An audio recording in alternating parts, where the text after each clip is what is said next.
type of floods that could literally wipe out much of the progress that we've made there, because that Mississippi River really can be a huge advantage and an asset to the Delta region.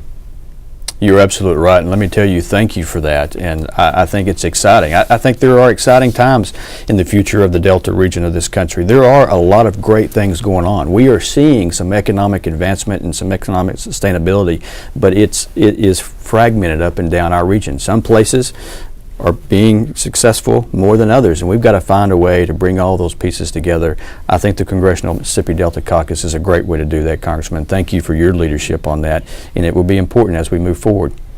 Chris Masingill, the federal co-chair of the Delta Regional Authority, is my guest. I'm Mike Ross, your United States Congressman, coming to you live from our nation's capital in Washington, and when we return, we're going to talk about small business development. We'll be right back.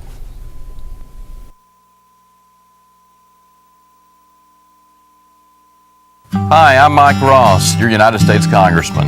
Taking a newcomer fishing is a great way to pass along an outdoor tradition. Annually, through dedicated taxes on fishing and equipment, motorboat fuel, and license fees, angler and boaters pay over $700 million to support fisheries conservation and wetland restoration. What are you waiting for? Introduce someone you know to fishing, and you will be spending quality time together and helping conserve America's fisheries and wetlands. I love fishing, and it's crappie season in Arkansas. We'll have to do a program to talk about that. But today, our very special guest is the federal co-chair of the Delta Regional Authority, appointed by President Obama back in April of 2010, confirmed by the Senate when? In July. In July. Yes, sir. And Chris Masingill, federal co-chair of the Delta Regional Authority, is our guest on this edition of Capitol View. And in the second half, Chris, let's talk a little bit about small business development, because that really, I think, half the jobs in Arkansas are created by small businesses. And small business development is also going to be a key to improving the economy and the future of the Delta region. I think you're absolutely right. And the more that we can collaborate and put new emphasis on how we do that as individual communities and states, I think the stronger we're going to be as a region and also as a country. Small business development is crucial to our success. Now you're working to try to help existing businesses grow. You're working on quality of life issues. Give us a few examples of some of the things that y'all work on a weekly or daily basis within the Delta Regional Authority. Well, Congressman, thank you again. One of the things that we're congressionally mandated to do in one of our critical funding areas is that business development with an emphasis on entrepreneurship. And what we've tried to do now with me in my chairmanship is that we have not seen a lot of those projects over the last 9 years come from the states. So what we're communicating back to the states is that we need to put a new emphasis on projects that are coming to us that deal with business development, small business, and entrepreneurship. And we know those two things are different. Small business development and entrepreneurship are two different pieces, and you have to work on them concurrently and collectively with local strategies and state strategies. And one of the things that we're finding is that there are a lot of great programs out there. And one of the things that we've made a commitment to is that we're not trying to duplicate services. We're not trying to step on toes or create new areas of responsibility. What we feel like we can do is make sure that we all know what's going on in this area. There are some effective programs. We need to find a way to bring those programs together, create a network, and then help augment and add to what's going on.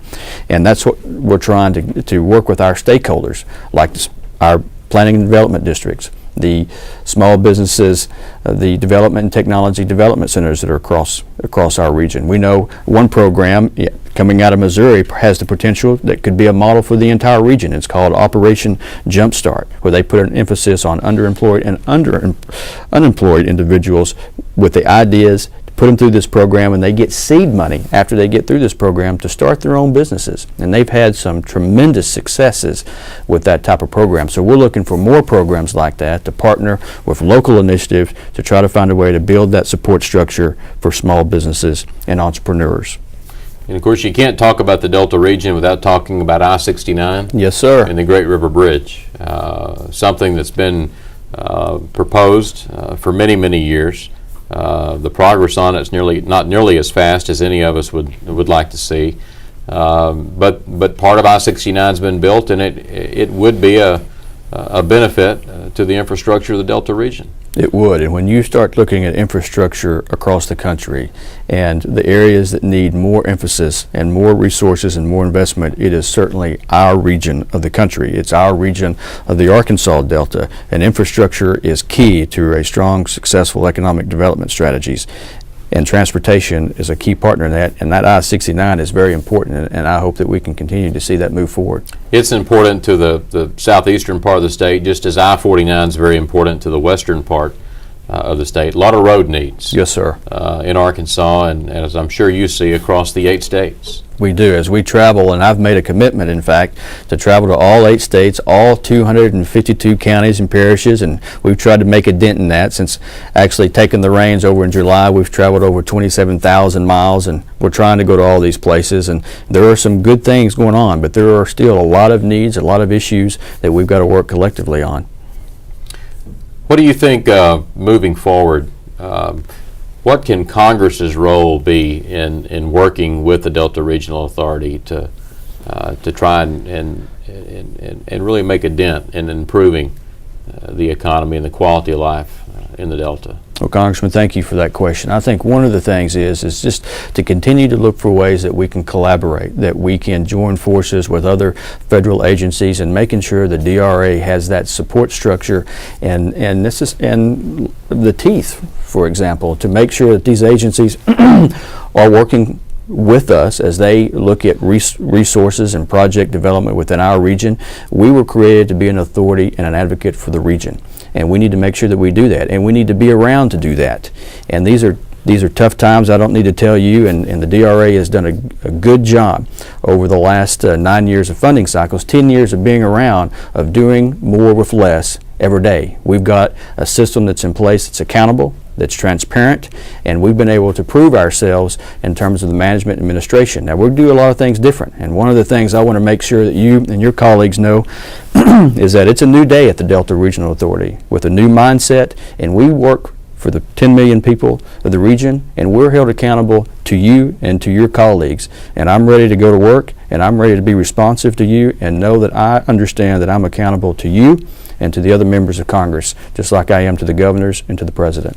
I know you hear from a lot of mayors, a lot of county judges, a lot of Yes, economic development directors across the, 252 counties? Yes, sir. I thought I had a lot. 8 states.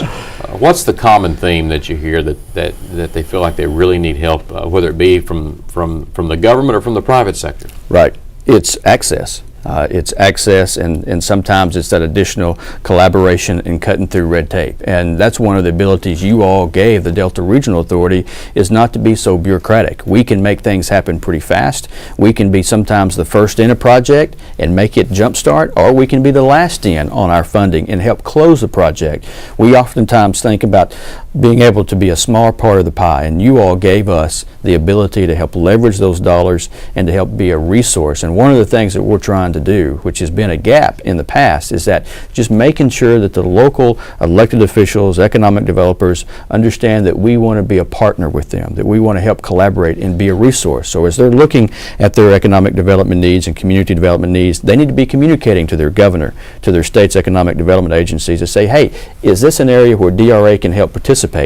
And that's one of the biggest things that I find, is that just the lack of information, having access to that information. And then the third one, I would say, Congressman, is trying to have the technical expertise to be competitive. One thing that I've learned by working with you and Senator Lincoln and being involved in economic development that you got me started in, is that I think overall grants in this country, federal grants, may be fair in terms of access, but they're not equitable. And they're certainly not equitable as it looks at the distribution in our part of the country.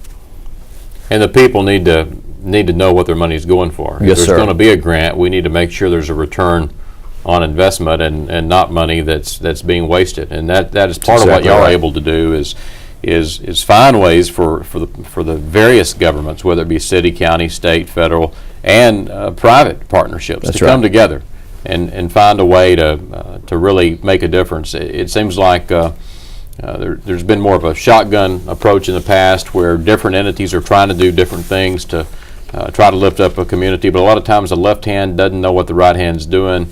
And the Delta Regional Authority, as I understand it, is to try to bring everybody together and leverage those opportunities to really make something positive happen for a community. You're absolutely right. And in fact, what we've been able to do oftentimes when the private sector that has had experience working with the DRA, they know that we can really leverage their investments, and sometimes we can be that seed money. In fact, we know that through our investments and through the projects that we've worked on, we've leveraged over $1.3 million of private dollars into these projects, because we hold them accountable, we hold the projects accountable, and then we hold the private sector accountable, just like states do with their economic development incentives. You got a sheet of paper there. You got something you want to share with us? Well, I was just, it's a quick regional benefits from the DRA. It's one of the ways that we try to communicate to you and your colleagues about how effective that we're doing, and we track this, because we have the ability to work collectively with the private sector and economic developers. Unlike a lot of federal agencies, when we put resources into a project, we hold the whole project accountable, including the private sector, through what's called a participation agreement. And sometimes it's difficult, but we manage to navigate that process, and we work collaboratively with the private sector. And we can, when we tell you that we're creating having a leverage ratio of 19-to-1 overall, or we're creating in this case over 6,000 jobs that we've helped retain, I can prove that to you, because every project that we make an investment in, we can go right to it and show you how those dollars are being impacted and how the local communities are benefiting from that investment. Now, counties located in the Delta region, if they want to reach out to your office, the Delta Regional Authority, you have a website? Yes, sir. DRA.gov. DRA.gov. .gov. And for our listening audience, if they want to learn more about the Delta Regional Authority, they can go to DRA.gov. .gov. And one of our strongest local partners is the planning development districts. So if you've got a project or a potential idea, go to your local planning and development district. They are our frontline project managers. Chris Masingill, the federal co-chair of the Delta Regional Authority, our guest on this edition of Capitol View. I'm Mike Ross, your United States Congressman, reminding you to visit my website, ross.house.gov, to learn and get the details about my next telephone town hall meeting. We're hosting monthly telephone town hall meetings live from our nation's capital in Washington, where you're able to ask me questions on any subject. I'll continue to do town hall meetings in your communities, and every day that we're not required to be in Washington for votes, I'll be back in Arkansas and visiting your respective communities. But this is just another means for me to stay in touch and to listen to you when my duties require me to be in Washington. So again, to get the full schedule for the year of my telephone town hall meetings, visit my website at ross.house.gov, and while you're there, click on the e-news sign up to sign up for my weekly email newsletter, where we keep you informed on what's happening in our nation's capital, and we always have a weekly poll question so we can get your input on the big issues of the day. Chris Masingill, federal co-chair of the Delta Regional Authority, my guest on this edition of Capitol View. Chris, thanks for joining us. Thank you, Congressman. We're glad to have you on the program. Good luck to you as you lead the effort to try and improve the quality of life and put people to work in the Delta region. Thank you for your partnership. And to all those who have tuned in, thanks for joining us. I'm Mike Ross, your United States Congressman, coming to you live from our nation's capital in Washington. We'll see you next time on Capitol View. Thanks, everyone.